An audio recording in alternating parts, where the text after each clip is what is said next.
33장 값을 치러 기쁨을 주시다. 로마서 5장 6절에서 8절 말씀. 우리가 아직 연약할 때의 기약대로 그리스도께서 경건하지 않은 자를 위하여 죽으셨도다. 의인을 위하여 죽는 자가 쉽지 않고 선인을 위하여 용감히 죽는 자가 혹 있거니와 우리가 아직 죄인 되었을 때 그리스도께서 우리를 위하여 죽으심으로 하나님께서 우리에 대한 자기의 사랑을 확증하셨느니라. 오늘 아침에는 복음, 기독교의 좋은 소식의 핵심에 곧바로 초점을 맞추겠습니다. 지금까지 우리는 복음을 이해할 수 있게 해주는 성경의 4가지 진리를 살펴보았습니다. 그 4가지 진리를 되돌아본 후에 우리의 가장 큰 필요에 대한 하나님의 자비로운 응답이 5번째 진리가 되는 이유를 보여드리겠습니다. 4가지 진리에 대한 복습. 첫 번째 진리는 하나님의 기쁘신 목적, 즉 하나님이 그분의 영광을 위해 우리를 창조하셨다는 것을 설명했습니다. 창조에 있어서 하나님의 계획은 하나님의 아름다움과 탁월함과 지혜와 공의와 능력과 사랑을 피조물이 기뻐하도록 나타나시는 것이었습니다. 하나님 그분이 온 우주의 중심이 되는 실제이십니다.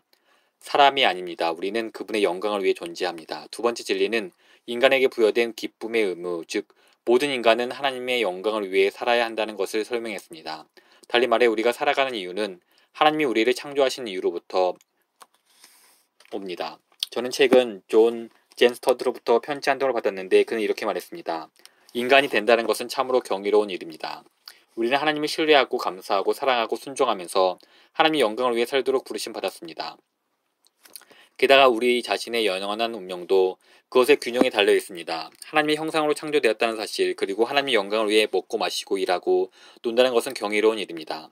그것은 인간으로서 우리가 감당해야 하는 기쁨의 의무입니다. 세 번째 진리는 우리가 어떤 식으로 그 기쁨을 덧없는 죄의 쾌락과 모두 바꾸었는지, 즉 우리 모두는 마땅히 하나님을 영화롭게 해야 하지만 실패했다는 사실을 설명했습니다. 우리는 마땅히 있어야 할 곳 어디에도 하나님을 사랑하지도 신뢰하지도 감사하지도 순종하지도 않았습니다. 사람들은 자신이 선한 사람인지 그렇지 않은지 생각할지라도 마땅히 부르심에 실패했다는 그 사실만큼은 인정해야 합니다. 하나님은 우리 인생의 중심이 되지 못하셨습니다. 우리는 모든 것을 하나님의 영광을 위해 하지 않았습니다. 우리들 누구도 그러지 않았습니다. 그러므로 네 번째 진리는 우리의 창조 목적인 그 기쁨을 어떤 식으로 잃어버렸는지, 즉 우리 모두는 하나님의 공의로운 정죄를 받는다는 사실을 설명했습니다. 하나님은 공의의 하나님입니다. 그분의 은은 절대적이며 모든 일에서 자기의 영광을 위하시려는 하나님의 헌신에는 타협감이 없습니다. 그래서 우리가 하나님의 영광을 다른 것으로 바꾸고 그분의 영광을 위해 살지 않을 때 우리는 우리 자신을 하나님의 의로운 진노 아래 두는 셈이 됩니다. 달리 말해 하나님의 영광에 무관심하고 불신하고 감사하지도 않고 불순종함으로 그분의 영광을 계속 멸시한다면 하나님은 우리에게 영원한 지옥의 형벌을 주심으로써 그분 영광의 가치를 입증하실 것입니다. 우리가 이 4가지 진리를 통해 알게 된 결론은 이것입니다. 인류가 당면한 가장 큰 위험은 핵전쟁도 아니고 에이즈도 아니고 공산주의도 아니며 온실 효과나 인종 갈등도 아닙니다. 인류에게 가장 큰 위험은 하나님의 진노입니다.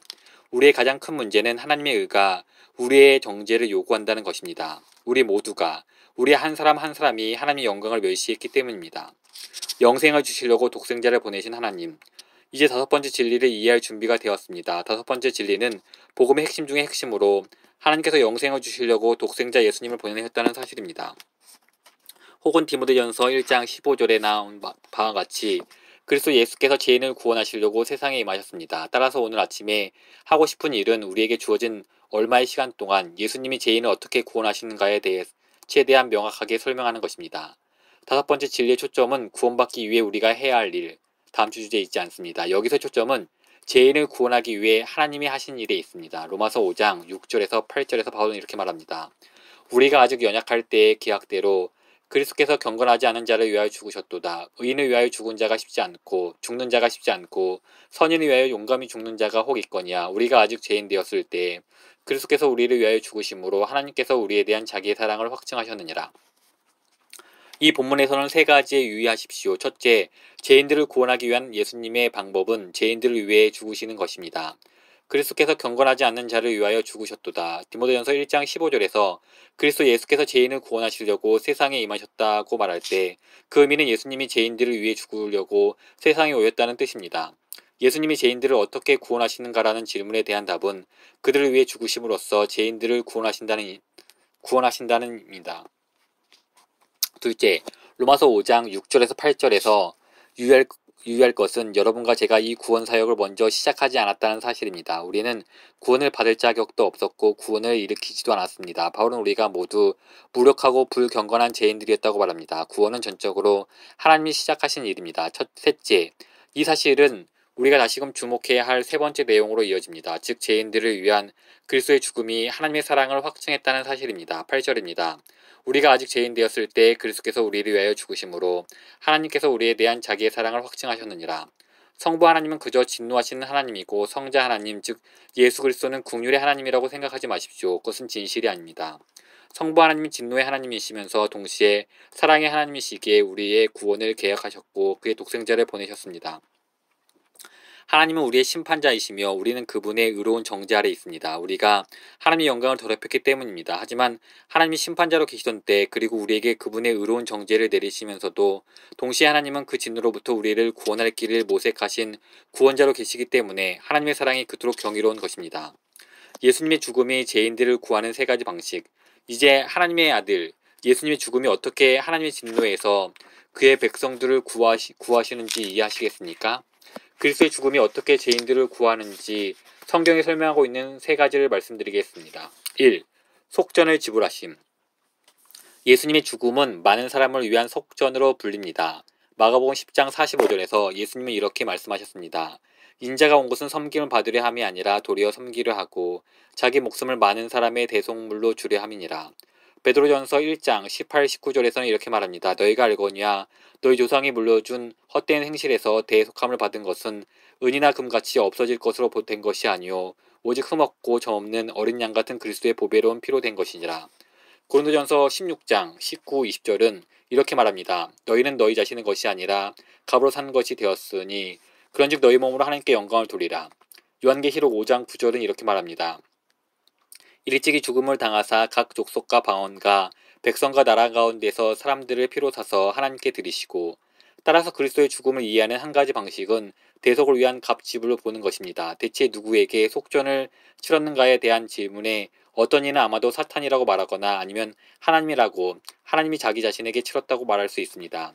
하나님이 자기 백성을 구속하시기 위해 사탄에게 값을 지불했다고 주장하는 것은 매우 잘못되었다고 봅니다. 하나님이 그분의 대적이 요구하는 바를 들어주셔야 한다고 생각하는 것은 하나님의 주권과 완전히 반대됩니다. 악한 마귀가 구원의 조건을 좌지우지하도록 하나님이 내버려 주신다는 생각도 하나님의 거룩하심에 완전히 반대됩니다. 그 외에도 마가복음 3장 27절에서 예수님은 자신이 사탄의 속박에서 백성들을 어떻게 풀어주실지 설명하고 계십니다. 말씀을 보면 그분이 강한 자를 결박하고 그 세간을 강탈한다고 나옵니다. 달리 말해서 예수님은 인지를 붙잡고 있는 테러범, 사탄과 협상하지 않으십니다. 그분은 침입해서 결박하시고 구원하십니다. 그렇다면 우리 죄를 위해 죽임당하도록 아들을 내어주신 것은 하나님이 자기 자신에게 속전을 치르신 것이라고 말하는 것이 옳다고 생각합니다. 달리 말해 우리는 사탄에게 아무것도 빚지고 있지 않으며 하나님도 사탄에게 아무런 빚을 지고 계시지 않습니다. 우리에게 지어진 가장 큰 짐은 하나님께 진 빚입니다. 그 하나님은 우리가 우리의 죄로 공격했던 분입니다. 그 하나님은 우리의 불신과 불순종으로 그 명성이 더럽혀지고 그 이름이 모독을 당했던 분입니다. 그렇다면 우리가 하나님의 의로운 진노에서 구원을 받을 것이라면 그에 따른 대가 지불도 이루어져야 한다는 사실을 어렵지 않게 알 수 있습니다. 그러므로 그리스도의 죽음이 죄인들을 구원한 첫 번째 방식은 그 죽음으로 속전을 지불하고 하나님의 진노에서 구해내는 것입니다. 제가 고린도전서 6장 19, 20절을 읽을 때 하나님의 목표는 이런 방식으로 우리를 값으로 사거나 속전을 지불하는 것이었음을 여러분은 눈치채셨습니까?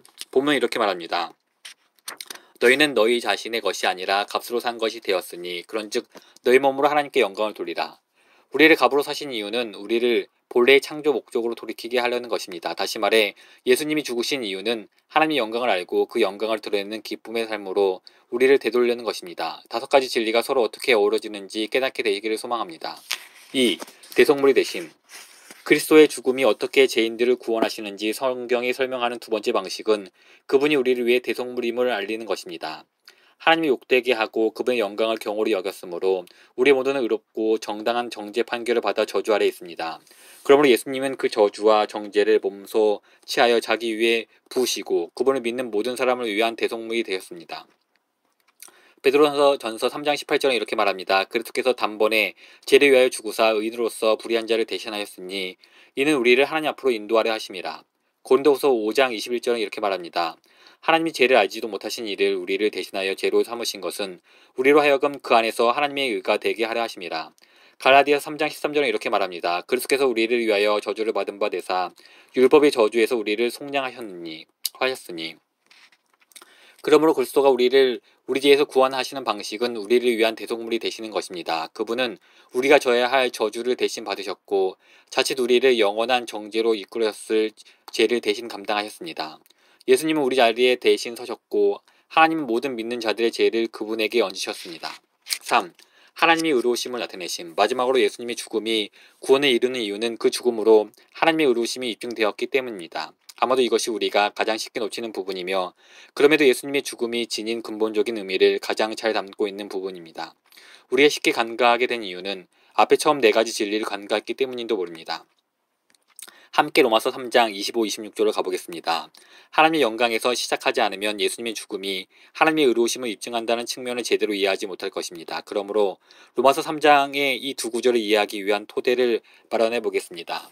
하나님은 그분의 영광을 위해 세상을 창조하셨습니다. 하나님의 은은 하나님의 영광의 가치를 지키시려는 하나님의 흔들림 없는 헌신입니다. 이 말은 그분의 영광을 확장시키는 모든 것을 지원하고 그 영광을 축소시키는 모든 것에 맞서겠다는 의미입니다.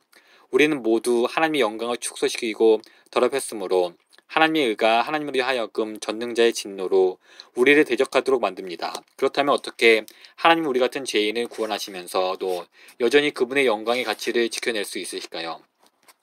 어떻게 죄로 물든 죄인들을 무죄 방면하시면서도 여전히 의로운 심판자로 계실 수 있을까요? 로마서 3장 25, 26절은 예수님의 죽음이 지닌 의미를 매우 쉽게 설명합니다. 이 예수를 하나님이 그의 피로써 믿음으로 말미암는 화목제물로 세우셨으니 이는 하나님께서 길이 참으시는 중에 전에 지은 죄를 간과하심으로 자기의 의로우심을 나타내려 하심이니 곧 이때에 자기의 의로우심을 나타내사 자기도 의로우시며 또한 예수 믿는 자를 의롭다 하려 하심이라.